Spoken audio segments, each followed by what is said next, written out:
Nascida por volta do ano de 1850 em Meruoca, que na época era distrito de Sobral, Ceará, a escrava romana nasceu unicamente para sofrer.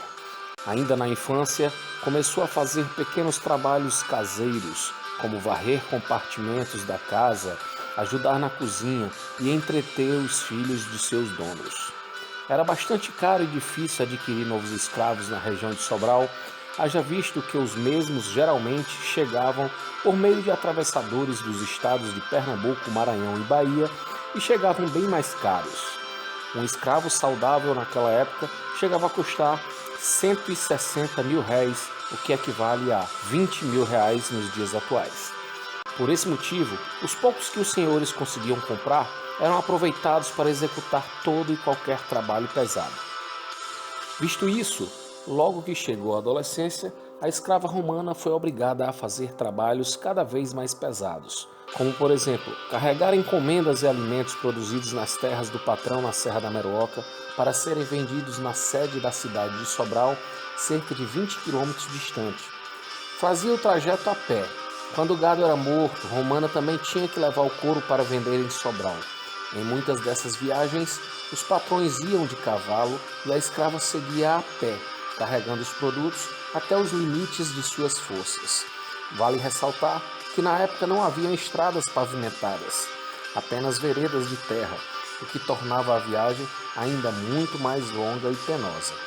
O primeiro bispo da cidade de Sobral, Dom José Tupinambá da Frota, afirma em seu livro História de Sobral que os rituais dos escravos de Sobral misturavam a adoração a entidades pagãs e católicas, devido à influência do seu continente de origem, a África, e da evangelização feita pela Igreja Católica após sua chegada ao Brasil. A Igreja Católica aceitava, mas lutava para, aos poucos, transformá-lo num ritual puramente católico. Nesse contexto, a escrava romana cresceu nesse ambiente em que os escravos tinham apenas a fé como uma espécie de conforto para os seus pesares. Por esse motivo, a jovem escrava, numa tentativa de diminuir seu sofrimento, oferece seu corpo à divindade em forma de voto de castidade.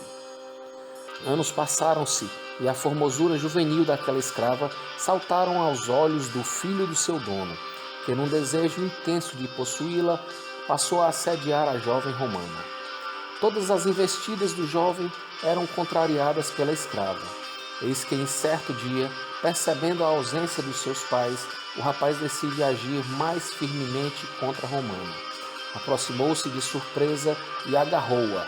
A escrava, num gesto de desespero, tenta se desvencilhar dos braços de seu algoz.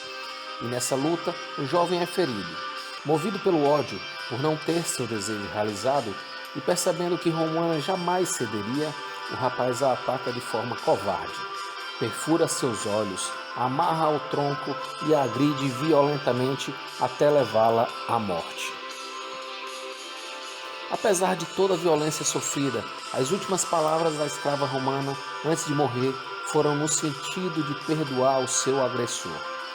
Os pais do jovem, ao retornarem, perceberam o gesto insano que o filho cometeu, mas preferiram crer na desculpa que o mesmo inventou para ter cometido o crime.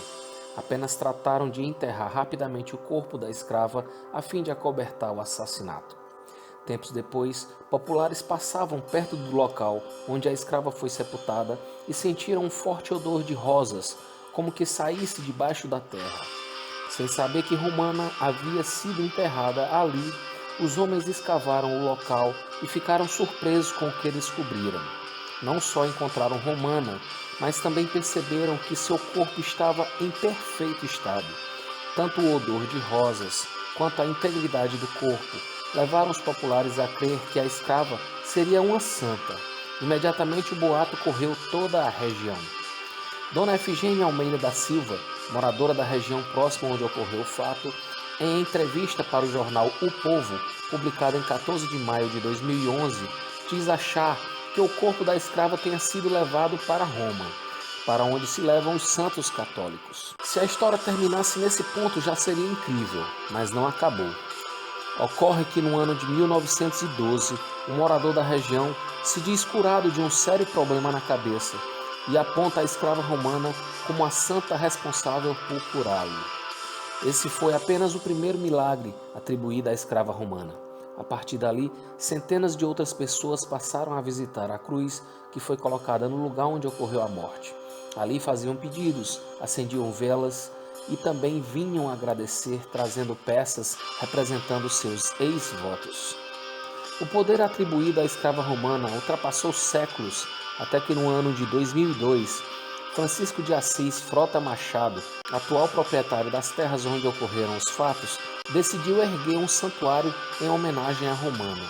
Nesse ambiente, aberto a visitações, além da cruz que marca o local da morte da escrava, há uma igreja, um ambiente aberto para celebrações ao ar livre, uma casa para depósito dos ex-votos e uma escadaria com 365 degraus, representando as estações da Via Sacra.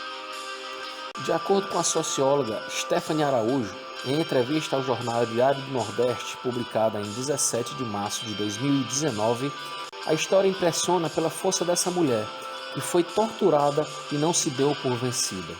Os relatos contam que suas últimas palavras foram de perdão, mostram sua força em uma época que as mulheres não tinham representatividade.